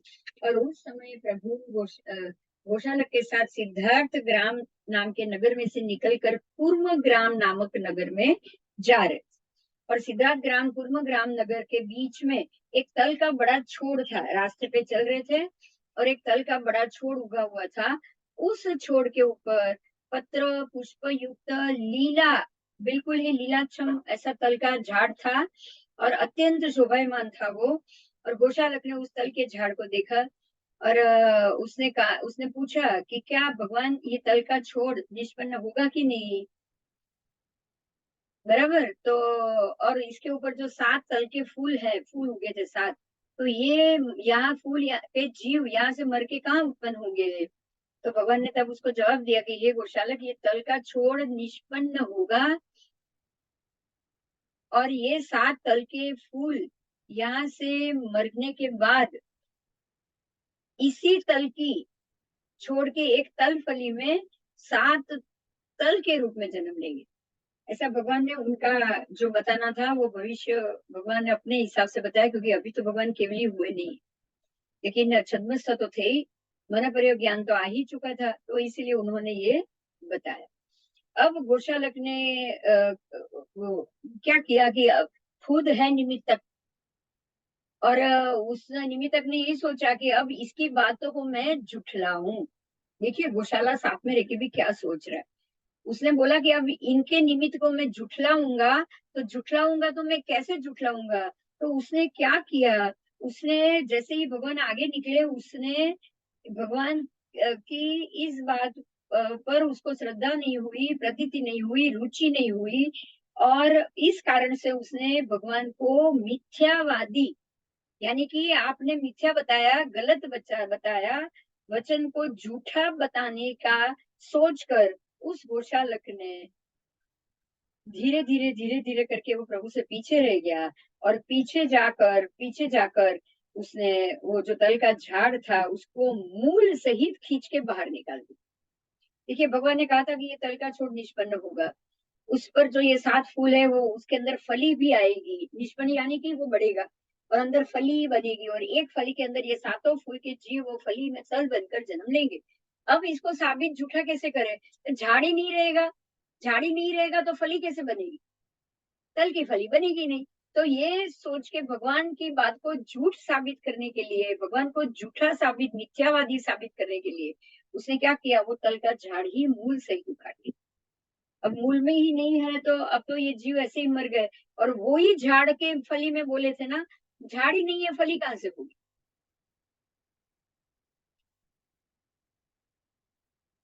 और अब वो दौड़ के वापस भगवान के साथ हो गया। ठीक है, तो जैसे ही भगवान कह रहे कि हे गौतम, जैसे ही उसने तल के मूल को उखाड़ दिया था, तत्काल आकाश में दिव्य बादल छा गए, बहुत ही दिव्य बादल छा गए, और तुरंत ही वो दिव्य बादल जोर जोर से गर्जना भी करने लग गए, और बिजली भी चमकने लग गई, और धीरे धीरे सारी जो बारिश शुरू हो गई, धीरे धीरे बारिश शुरू हो गई, और रज और धूल को शांत करने वाली दिव्य वृष्टि तब हो गई। और जैसे ही वो दिव्य वृष्टि हुई, वो धीरे धीरे वो छोड़ भी जमीन के अंदर धंसता गया पानी के कारण, और वो छोड़ भी मूल, उसके मूल भी जमीन के अंदर स्थित हो गए, और छोड़ भी वहां पर स्थिर हो गया। अब मूल को वापस पानी मिलने लग गया, इसलिए छोड़ भी वापस विकसित हो गया, विशेष रूप से वो स्थिर हो गया, बराबर। और बद्ध मूल बनकर वहीं पे भी उसके मूल भी मिट्टी के साथ बंध गए, और वो वहां पर प्रतिष्ठित हो गए। और उसी 7 तल पुष्प के जो जीव थे वो मरने के बाद उसी तल के छोड़ की एक फली के अंदर फली उगी, और उसमें 7 तल के रूप में उन्होंने जन्म ले लिया। तो देखिए यहाँ क्या हुआ है, गोशालक ने अपनी मति से, अपनी दुष्ट बुद्धि से भगवान का शिष्यत्व तो स्वीकार लिया है, लेकिन कोशिश यही है कि भगवान की बातों को वो झूठा ही साबित करे। ये भी लेन देन है भाई। प्रभु के साथ भी ऐसे जीव मिले हैं जिन्होंने प्रति पल परमात्मा का बुरा ही सोचा, उनका मिथ्या ही सोचा, इनका अशुभ ही सोचा, यहाँ तक कि मारने के लिए उसके ऊपर तेजोलेशा भी उसने भगवान के ऊपर छोड़ दी थी। तो ये तो पूर्व जन्म का दुश्मन ही होगा, और भगवान के साथ रह रहा है सभी देवों द्वारा, जो चीज भी मिल रही है वो खुशी खुद भोग रहा है, सानिध्य इसके लिए तो उसने लिया है भगवान का, है ना। तो इस प्रकार से श्रद्धा भाव से उसने भगवान का शिष्यत्व तो स्वीकार किया, वो भाव भी धीरे धीरे क्षीण होते गए। अब धीरे धीरे धीरे धीरे देखिए, एक बर्तन ऐसा करोगे ना तो धीरे धीरे दूसरा मौका है, तीसरा मौका है, आप यही सोचोगे कि अरे इसको तो मैं झूठा ही साबित करूं, लोगों के सामने इसको मैं झूठा ही साबित करूं, तो आपके अंदर श्रद्धा भाव तो टिकेगी ही नहीं। अभी धीरे धीरे धीरे वो श्रद्धा भाव क्षीण होती जाएगी, और शत्रु भाव बढ़ती जाएगी। तो वो जो श्रद्धा भाव थी, जो भाव से वो शिष्य बना था, वो धीरे धीरे भगवान के साथ रहते रहते जो शिष्यत्व स्वीकारते हुए ऐसे भाव क्षीण हुए हुए हुए कि 6 वर्ष के बाद वो सारी जो श्रद्धा थी वो अश्रद्धा में ही टर्न हो गई। अब उनको श्रद्धा नहीं है, अब भगवान के ऊपर अश्रद्धा है। अब ये जो बोल रहे हैं उसको झूठा साबित घोषाला कर रहा है। वो जो हो रहा है भगवान का, ये गलत है, ये मिथ्या है, मैं ही अच्छा हूँ, मैं ही सच्चा हूँ, ऐसा वो साबित करने की पूरी कोशिश कर रहे हैं। भगवान को शत्रु बाहर ढूंढने की जरूरत ही नहीं, साथ में ही लेकर घूमते थे। अब उसकी श्रद्धा अश्रद्धा बन चुकी है। 6 वर्ष के बाद उसकी बुद्धि भी भ्रष्ट हो गई है, और उसने जो आग्रह पूर्वक धर्माचार्य के रूप में प्रभु को ग्रहण किया था, स्वीकारा था, उसको अब असत्य साबित, प्रभु को असत्य साबित करने की कुचेष्टा में ही वो पड़ गया। बराबर। और ये कुचेष्टा के कारण अब गोशालक के जीवन में पतन का प्रारंभ शुरू।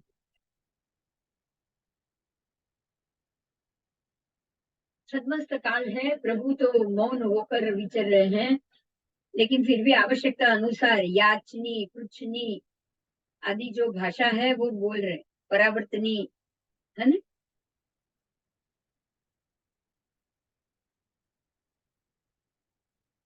और इस प्रकार से प्रभु वो भाषा में ही जो पूछा जाता था उसका जवाब वो देते थे, गोशाला को प्रत्युत्तर भी देते थे, फिर भी आवश्यकता अनुसार। प्रभु को तो मन प्रयोग ज्ञान था, जो भी जो गोशाला के मन में श्रद्धा अश्रद्धा पलट गई, परमात्मा तो सब कुछ देख सकते थे, जान सकते थे। मन प्रयोग गोशाला के मन के भाव तुरंत जान सकते थे, क्योंकि परमात्मा को तो मन प्रयोग ज्ञान दीक्षा लेते ही आ गया था, है ना। तो गोशाला श्रद्धा से अश्रद्धा तरफ जा रहा था, प्रभु का बुरा ही सोच रहा था, और जो वो सोचता था वो सब प्रभु जानते थे। इसीलिए छद्मस्त काल में प्रभु मौन रहकर ही ज्यादा विचरे, और फिर भी आवश्यकता अनुसार उन्होंने गोशालक को जो जो उसने पूछा वो सबके जवाब भी प्रभु ने दिए, और वो भी है जानकर, जानने के बावजूद कि ये मेरा बुरा ही सोच है। कर्म को प्रधान मानते हैं ना प्रभु, इसलिए वो ये नहीं सोचते जो जो कर्म प्रधान है, तो गौशाला ऐसे नहीं बदलेगा जब तक उसका कर्म खत्म नहीं होगा, भगवान ये जानते हैं। अब उसके बाद एक बार गौशाला 6 वर्ष के बाद गौशाला के साथ भगवान कूर्म ग्राम नगर में आए, और उस ग्राम नगर के बाहर वेश्यायन नाम के बाल तपस्वी थे। एक बाल तपस्वी थे और वेश्यायन नाम था उनका, और वो निरंतर छठ के पारने में छठ करते हुए, तप सहित, तप तो था ही छठ के पानी में छठ, पर ऐसे दोनों हाथ ऊंचा करके छठ करते थे, और दोनों हाथ ऊंचा करके छठ करते हुए 2 दिन तक साधना भी करते थे। और ऐसे ही सूर्य की आतापना लेते थे, आतापना भूमि में जाकर खड़े हो जाते थे, और सूर्य का प्रकाश उनके ऊपर पड़ता था, और तो वो प्रकाश को वो अपने अंदर ले रहे थे, इसलिए उसको बोला जाता है सूर्य की आतापना लेना। तो वो ऐसे ही खड़े होकर सूर्य का प्रकाश अपने शरीर पर आए उसकी आतापना लेते थे। सूर्य के सन्मुख खड़े रहते थे, उल्टा भी नहीं, सूर्य जहां से उग रहा है वह सन्मुख खड़े हो जाते थे, और आतापना भूमि में वो आतापना ले रहे थे, दोनों हाथ ऊंचा करके खड़े रहते थे। सूर्य की गर्मी से जो जू माथे पे पड़ जाती है, क्योंकि ये तो तपस्वी है, ये तो वो साधक है जिसको हम लौकिक बोल सकते हैं, वो बाल वाल काटते नहीं है, बाल वाल धोते भी नहीं बरसों तक, जैसे ये आता अपना छठ करेंगे तो नहाने वहाने तो जाएंगे नहीं, और बाल तो बनाएंगे नहीं, जुड़ा जुड़ा जैसा बांध देते, काटते हैं नहीं। आपको कुछ ऐसे वन के जो हिंदू साधु है, अगर आप उनको देखोगे तो मालूम पड़ जाएंगे, वनवासी।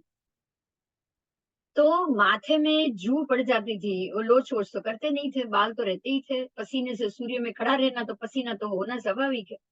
तो माथे में धूल और पसीने के कारण जो जू जुएं पड़ती थी, वो भी निकालने का समय तो उनके पास होता ही नहीं था।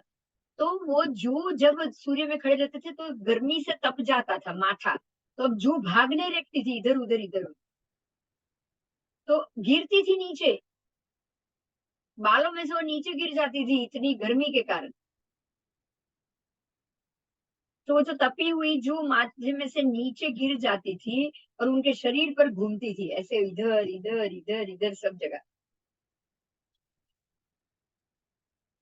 और वो जो तपस्वी थे, वो सर्व प्राण भूत जीव और सत्व की दया भाव वाले थे। वो जो थे ना, ऋषि तप तो कर रहे थे लेकिन जीवों की दया वाले थे। उनको पता था ये मेरे शरीर पर गिर गई है, अब ये नीचे गिर जाएगी तो ऐसे ही मर जाएगी, भूखी मर जाएगी। तो जैसे ही गिरती थी, लगता था कि जो गिरी है तो वो उसको उठाकर वापस सर में रख देते थे। जितनी गिरती थी उसको उठाकर वो सर में रख देते थे, अपने ही सिर पर वो वापस रख देते थे, दया भाव से प्रेरित होकर कि अरे ये बाहर निकली है, मर जाएगी, भूखी मर जाएगी। तो उसको उठा उठा के वापस वो अपने माथे पे वापस रख देते। और ये सारी क्रिया गौशालक ने देखी। गौशालक भगवान के साथ घूम रहा है, उसने वो यहाँ आया हुआ है, और वैश्यायन बाल तपस्वी को उसने देखा, और देखकर उन्होंने मंथली पुत्र गौशालक भगवान के पास आया और धीरे धीरे वो भगवान को बताने लगा कि देखो ये कैसी क्रिया कर रहा है। और वो खुद देखने के लिए वापस धीरे धीरे वहां से सरक के वो वैश्ययन बाल तपस्वी के पास चला गया। अब बाल तपस्वी ने ये कहा कि क्या आप तत्वज्ञ मुनि हो?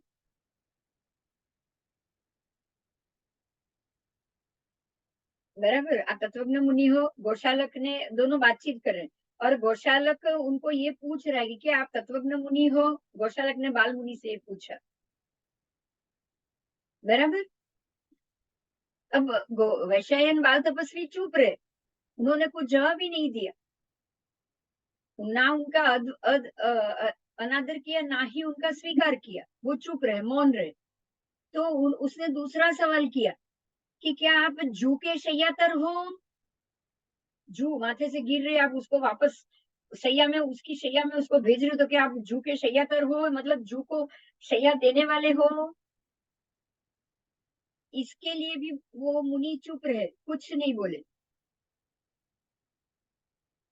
फिर गौशालक ने और पूछा, 2 बार पूछा, 3 बार पूछा, अरे आप ज्ञानी मुनि हो या जू के शहतर हो?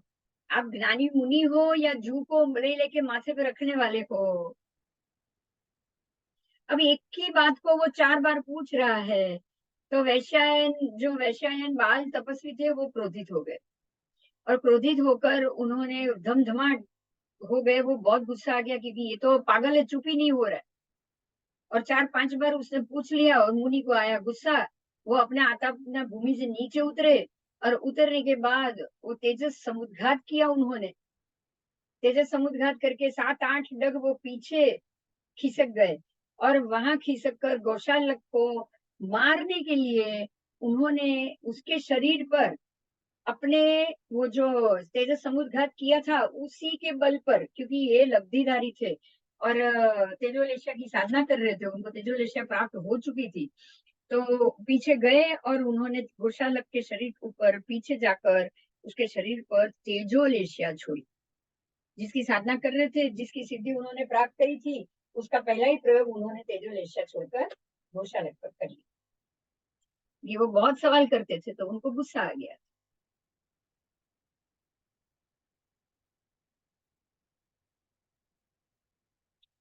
अब प्रभु कह रहे कि हे गौतम, तब मैंने, यानी कि मंथली पुत्र गौशालक के ऊपर अनुकंपा करके वैश्यायन बाल तपस्वी की तेजोलेशिया के उस प्रभाव को, मतलब जो तेजोलेशिया छोड़ी थी उसको रोकने के लिए प्रभु ने शीतल तेजोलेशिया बाहर निकाली। देखो यहाँ क्या है, देखो परमात्मा के पास भी ये सिद्धि है, बराबर। वो ऐसे उपयोग नहीं करते, उन्होंने देखा कि ये तेजोलेशिया के प्रकोप से ये गोशालक मर जाएगा, तो उन्होंने क्या किया कि वो तेजोलेशा जो छूटी थी ना, उसको रोकने के लिए प्रभु ने खुद ने अपनी तरफ से शीत लेशा निकाला। तेजोलेशा उष्ण होती है, तो सामने शीत लेशा छोड़ने से वो उष्ण लेशा ठंडी हो गई, बराबर।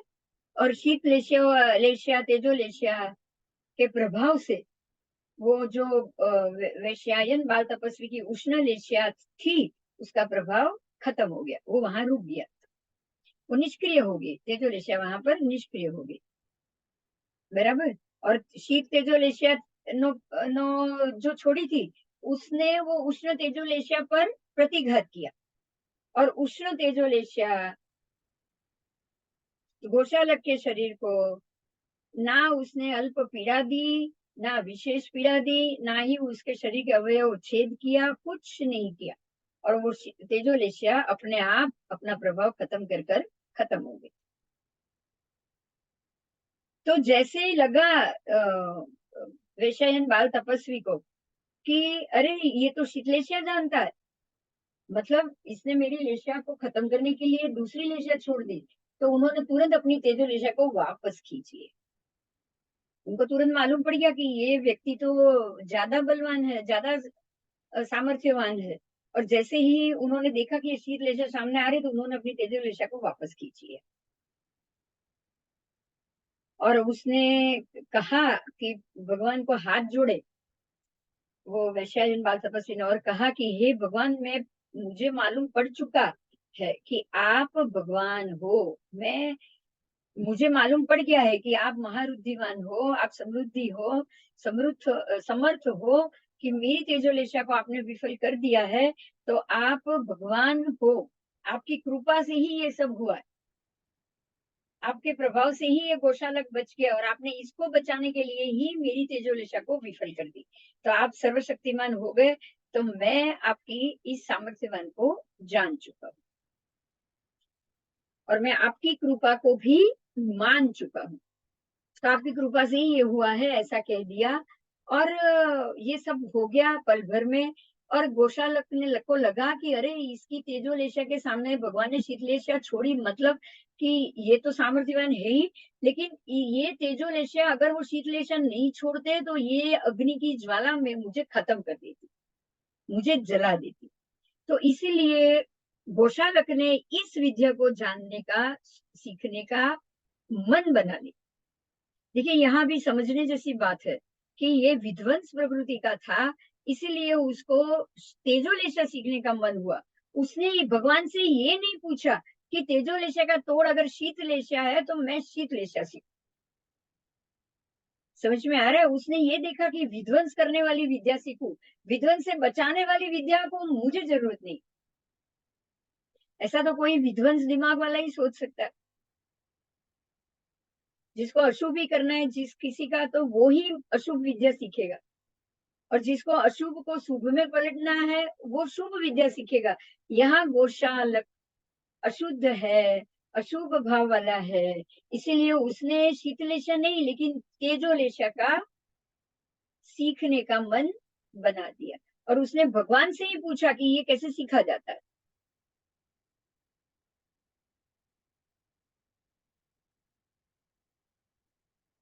आओ।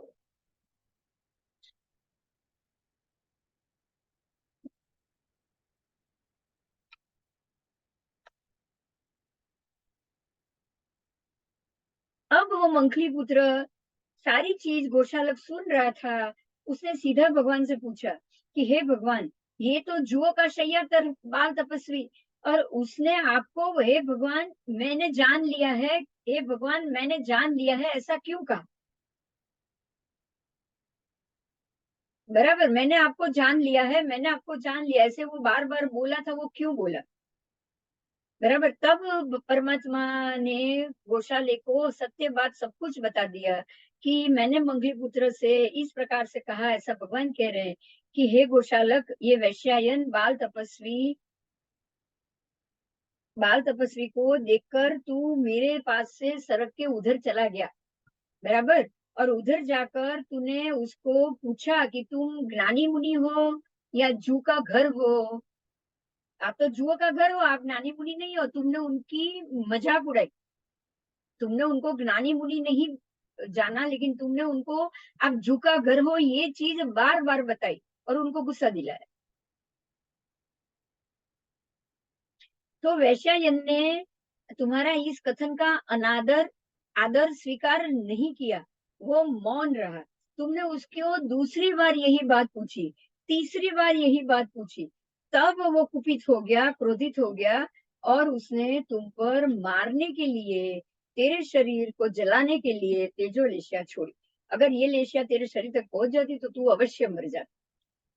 और उस समय मैंने तुझ पर, मुझे तेरे पर दया आ गई कि अरे तू तो ऐसे ही चिढ़ा रहा था उनको और बेकार में तू मारा जाता, इसीलिए मैंने तेरे पर अनुकंपा करते हुए उस बाल मुनि की तेजोलेशा को विफल करने के लिए, उसका प्रभाव रोकने के लिए, मैंने वो तेजोलेशा के सामने शीत तेजोलेशा छोड़ी।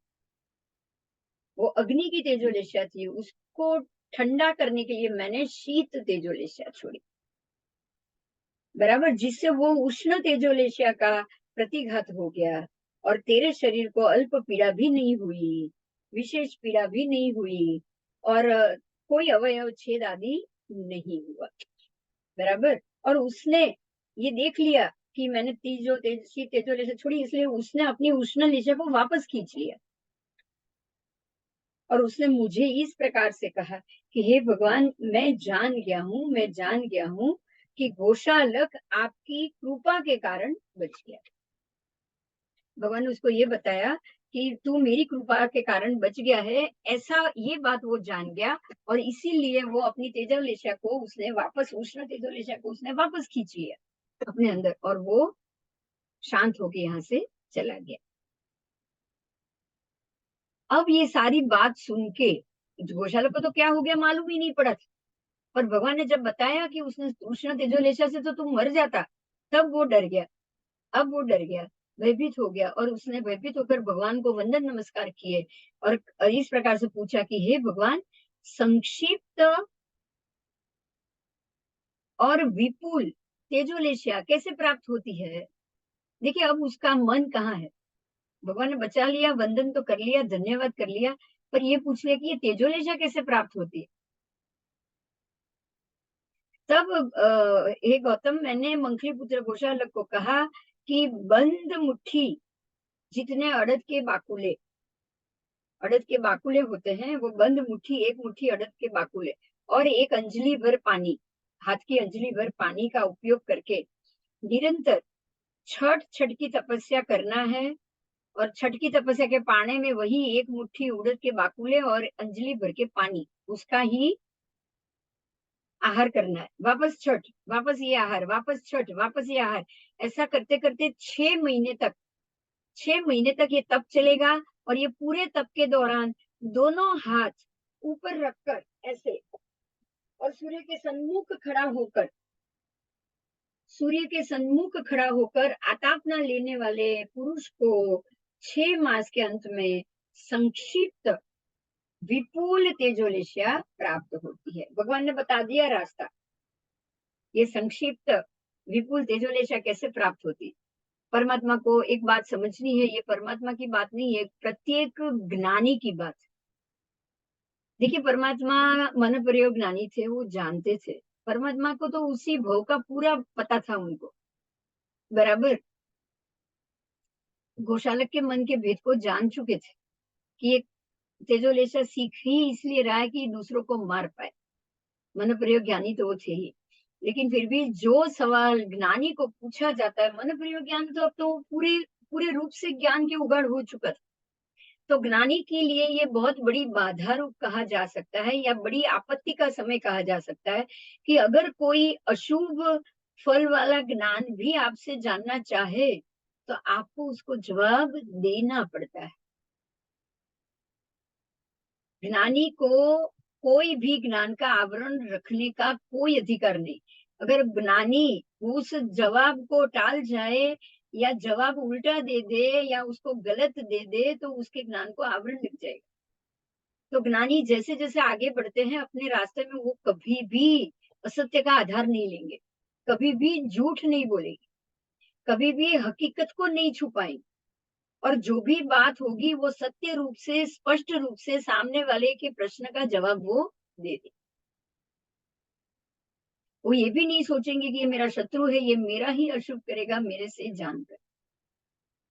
और भगवान ने उस गौशालक को संक्षिप्त विपुल तेजोलेशिया का रहस्य बता दिया कि छठ का पारणा करो, उड़द का बाकुला मुट्ठी भर लो, थोड़ा सा ही हाथ की चुल्लू भर पानी लो, और उसका पारणा करते करते छठ का तप करो, और निरंतर 2 हाथ खड़े रखकर सूर्य की आतापना लेते रहो। ऐसे करने से 6 मास के बाद उसके अंत में सिद्धि के रूप में संक्षिप्त विपुल तेजोलेशिया प्राप्त हो जाती। अब गोशालक ने इस कथन का विनय पूर्वक स्वीकार कर लिया, और अब तो उसको तेजोलेशिया की जो क्रिया करनी थी बराबर, इसीलिए उसने इस चीज में अपना मन लगा दिया। अब देखिए यहाँ समझने की बात यह है कि 2 लेशिया छूटी है, तेजोलेशिया और शीतलेशिया। दोनों में जीती तो शीतलेशिया ही है, तेजोलेशिया तो विफल हो गई, तो पावरफुल तो शीतलेशिया थी ना, है ना। तो ये दोनों लब्धि है, तेजोलेशिया की ये लब्धि है। एक उष्ण तेजोलेशिया, एक शीत ले तो तेजोलेशिया,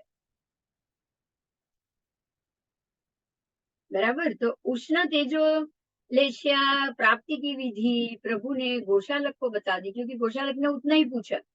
अब गोशालक को शीत तेजोलेशिया जानना भी नहीं था, और उसने पूछा ही नहीं, तो भगवान ने वो रास्ता बताया ही नहीं, है ना। तो उष्ण तेजोलेशिया की प्राप्ति की विधि प्रभु ने गोशालक को बता दी, मगर शीत लेशिया की प्राप्ति की विधि का कथन ना आगम में से भी मिल रहा है, और ना ही प्रभु ने गोशालक को बताया, क्योंकि जो चीज पूछी नहीं जाती वो भगवान ने बताते नहीं। जितने सवाल ज्ञानी को पूछे जाते हैं वो उतना ही बता दो। और क्षमा, शांति, संयम आदि गुण के प्रभाव से स्वतः उसकी उपलब्धि होती है ना। वो भी सिद्धि है, लब्धि है।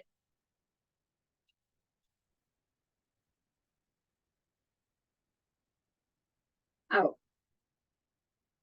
इसका नाम है संक्षिप्त विपुल तेजोलिश। आओ, क्योंकि वो संक्षिप्त भी रहती है और विपुल भी होती है। प्रयोग काल करो तब विपुल बन जाएगी, विपुल अग्नि। मगर वही अग्नि जब संक्षिप्त काल होगा, अप्रयोग काल होगा, तब तो वो संक्षिप्त रूप में आपके शरीर के अंदर ही रहती।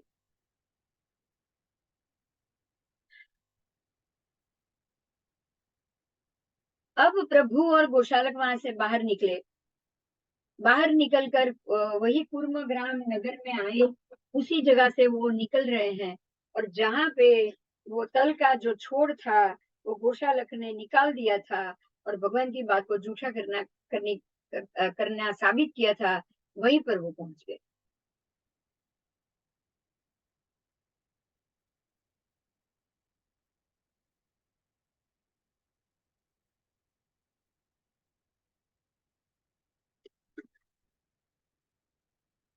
देखिए, वो तल का छोड़ की घटना तो दूसरे ही वर्ष में हो गई थी। अब 6 वर्ष निकल चुके, वो दूसरे ही वर्ष में हो गई थी, मतलब 4 वर्ष के बाद वो तल के छोड़ के रास्ते से वापस आए। 4 वर्ष के बाद वही रास्ते से प्रभु और गौशाला दोनों गुजरे। तो पूर्वग्राम नगर से सिद्धार्थ ग्राम नगर की तरफ विहार किया, और उस तल के छोड़ वाले रास्ते पर वो चल रहे थे।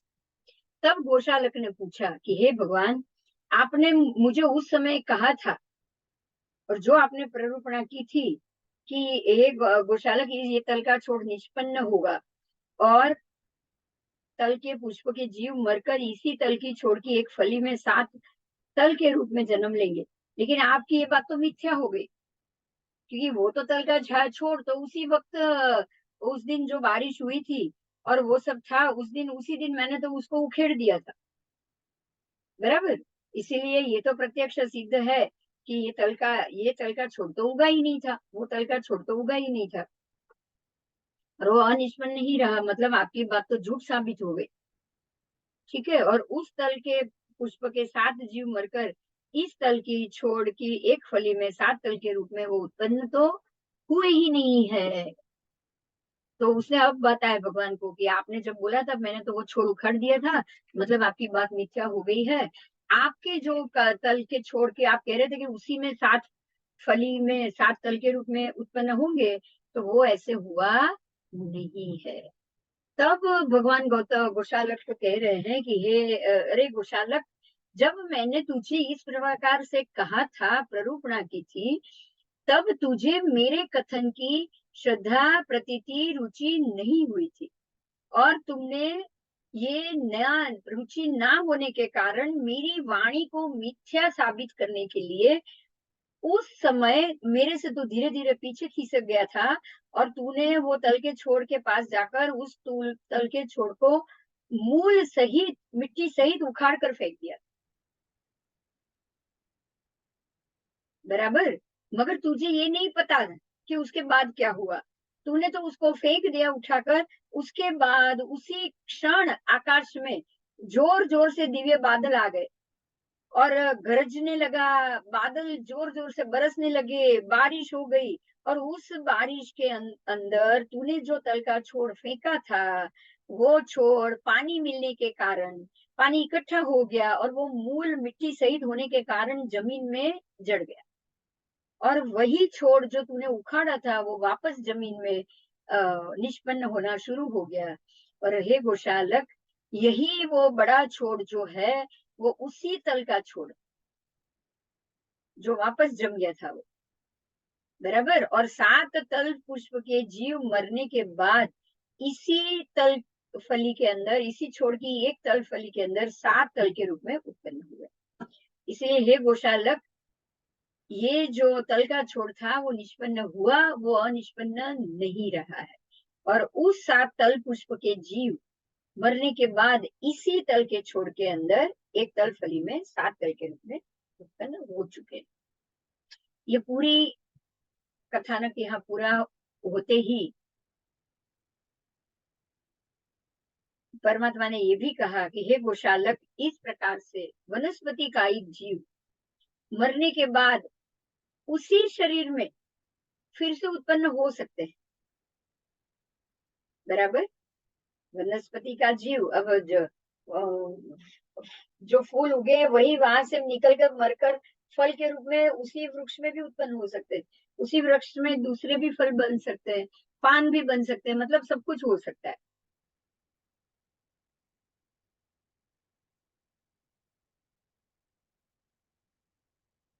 अब गोशालक की बात हुई।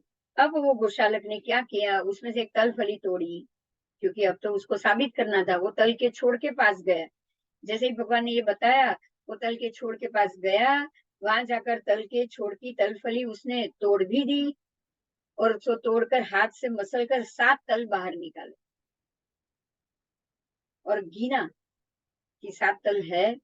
और उस वक्त 7 तल मिले भी उसको, और उसने ये सोच लिया कि हाँ, इन्होंने कहा ये तो सही है, मगर ये हुआ कि सर्व जीव शरीर और स्थान परिवर्तन करते हैं।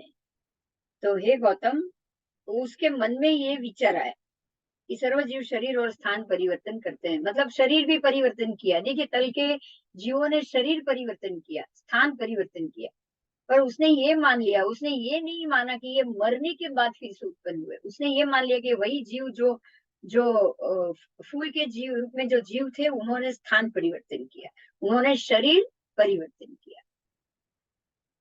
तो ये मत गोशालक ने बनाया कि कोई भी जीव वो क्या, ये अब इन्होंने किया ऐसा मैं भी कर सकता हूँ। शरीर परिवर्तन और स्थान परिवर्तन में भी बिना मरे कर सकता हूँ, बिना मरे।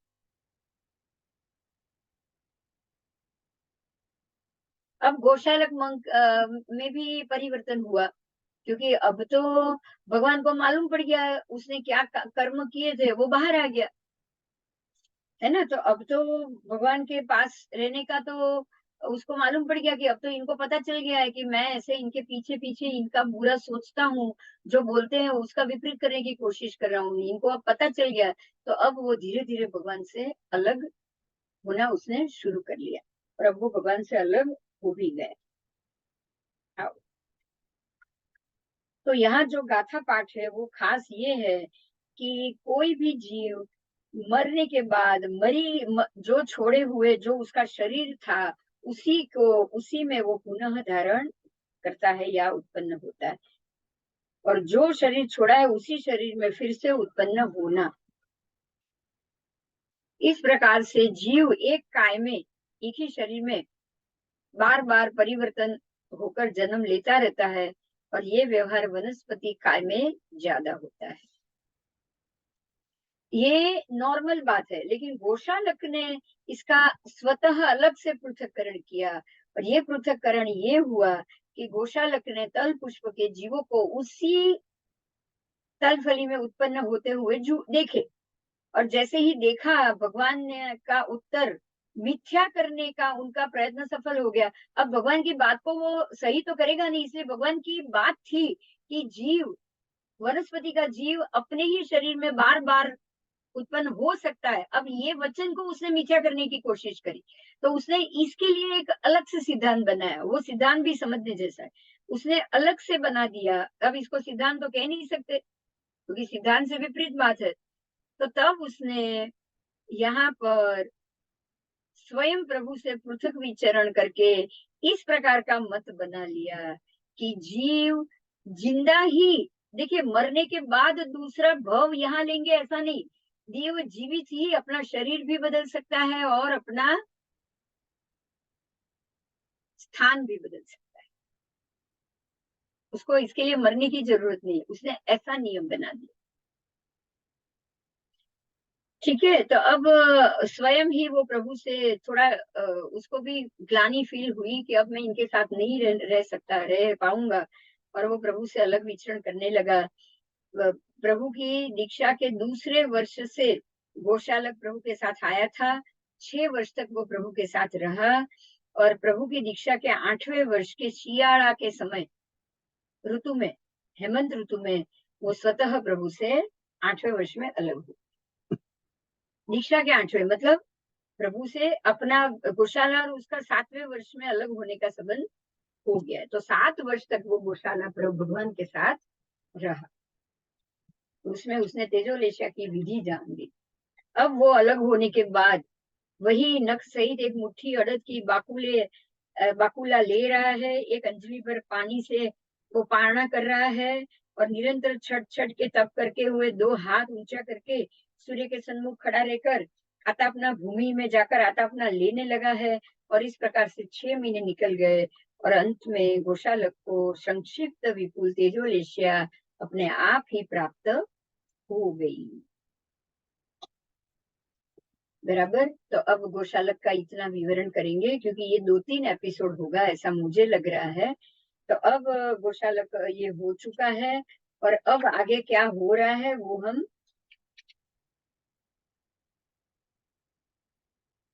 कल करेंगे, क्योंकि गोशालक का एक एपिसोड में तो खत्म नहीं होगा। गोशालक चरित्र है ये, तो गोशालक चरित्र 2-3 भाग में जाएगा। तो अब हम कल आगे पाठ करेंगे। ठीक है जी, जय जी।